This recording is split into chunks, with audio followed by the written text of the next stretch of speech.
Hi folks, this is Corey with Nightmare Playgrounds. Today I wanted to talk to you about slider equipment. One of the cool activities that I've seen done and that we've picked up in our own haunt is what Not Scary Farm made famous and a couple of other really big names out there in the haunt industry. Sliding is one of those things that has a visceral reaction for most people because they don't like something coming at their feet. For some reason, something moving fast, abruptly, suddenly at your feet and also causing a noise tends to freak people out. Even people who normally aren't scared by the usual pop scares and stuff like that, you'll find that the sliding has this kind of neat reaction to come at you. So I want to talk to you about the basic safety equipment. I want to talk to you about what I've done to make my own and how to keep it up.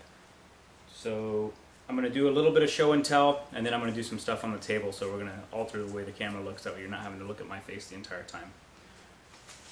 One of the things that you need to also consider when you're doing sliding, before we get into the equipment, is that what your surface area is. Obviously, if you only have grass and you only have natural woodland area, sliding is probably not going to work because you're not going to go very far.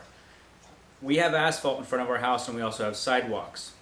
The problem with asphalt and sidewalks are they aren't built for sliding. So asphalt is a little bit rougher, it slows you down a little bit, and you don't always get the bang for your buck that you would on a nice polished concrete or a surface that is kind of built for sliding.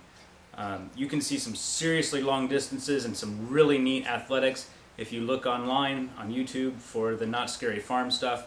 Some of their guys are just amazing, and I would love to be able to just go down and hang out with them and watch them and see how they work. But as it is, I spend most of my time during the Halloween season getting prepped for my Halloween, so chances of me making it down there don't really happen very often. So the first thing you want is you want some kind of knee protection. I like knee, shin, and a little bit of foot protection. These are catcher mitt, or these are catcher gear, the knee pads, shin pads, and I picked these up a while back for about 50 bucks. You can find them used. If you can find them used, awesome, especially if they fit. Make sure they fit, otherwise they can hurt you really bad. And they won't protect you the right way that they should. As you can see, this one is the other one of that, and it is really roughed up here. It's had some love. And it also catches some here. I've done a little bit of a Gorilla Tape repair on the flex joint. I'm going to increase that, make it a little bit better. That way it holds together for a longer time. If this tape comes down a little bit, that won't matter as long as this tape holds and I can keep this flex joint going. So here's the gloves that I use. Metal tip fingers and the backs. And then the boots. Also, they've had some love. And they're also repaired with epoxy. This one actually has a plastic that I heat shrunk down around it. The plastic works really nice. It lasts a decently long amount of time, but I found it takes a really long time to heat it and mold it and shrink it, and then I had to staple it into the soles. You can probably see that there. And that takes a lot longer than it does to just do a cloth epoxy layers. And so I think my time is better spent being able to slap a bunch of different layers on rather than getting one layer that might last me one night when I can get 3 or 4 layers that could last me a few different nights of slides. And we'll get into a little bit more of that also. In addition to the gloves with the metal fingers, you really should have something to protect your palms and hands. I like using rollerblading wrist protectors. And I don't get the ones that have the thing that stick out off the top, and I don't get ones that are metal. Metal will stop you dead. We tried putting metal knee plates on our shin guards, and the first run, I made it 5 inches. So there's no distance whatsoever with them. They stop you automatically on asphalt. There's no slide. They make a cool sound, but it's not a very long sound, and it's not very impressive. So plastic is the way to go. And these have lasted me quite a while. As long as you make sure that you don't rub too much onto this fabric area and you stay mostly on the plastic, your slides can be really good and you won't go through your equipment very quick. So I'm going to show you some stuff up close and personal so you're not having to look at me, and I'm going to keep talking you through it. Okay, so I've talked to you a little bit about the knee protection and everything like that. One of the things you need to be careful about is if you have any kind of problems with your knees, you probably shouldn't be doing this activity. And you know, the usual cautions go. I'm an amateur, not a professional, so my advice, you take it with a grain of salt. So this here, I've started a patchwork on one of the knees because I had actually broken through the plastic a little bit. This is just a piece of cloth. It's actually some old scrubs that I had, that we had some left over from a Halloween. I've got a whole bunch of scrubs, and these were pretty tore up. So I just cut a big old patch out of them that would match the knee joint, and I put epoxy over top of it. And then I'm going to finish down the rest of this side and make sure it's anchored down real well so it doesn't peel up on me when I'm sliding. And I don't know if you can see that there, a little flippy flap. And then I'm going to put another layer of epoxy down. I am going to put another layer of cloth down, another layer of epoxy, and another layer of cloth. And I'm just going to do that until it's strong and sturdy again, and then we can play for another 2-3 seasons on them. You also want to make sure that these are anchored down really well, that all the straps fit you and are snug.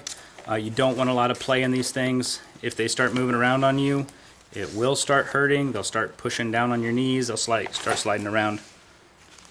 And like I said before, these are the wrist guards.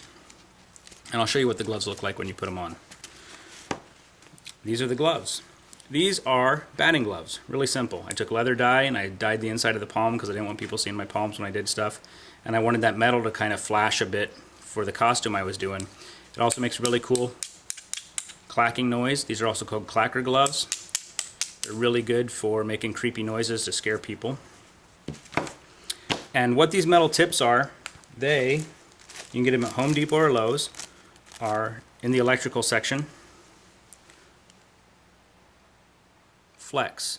This one that I have here, I'll show you what it looks like when it's all together. It's a 90-degree connector, and what it looks like when you get it is this.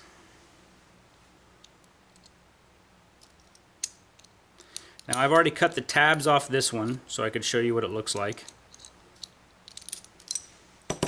And this is the piece that comes out of here. Now the nice thing is, you get a few extra pieces with it. You get this nice little ring that goes onto here.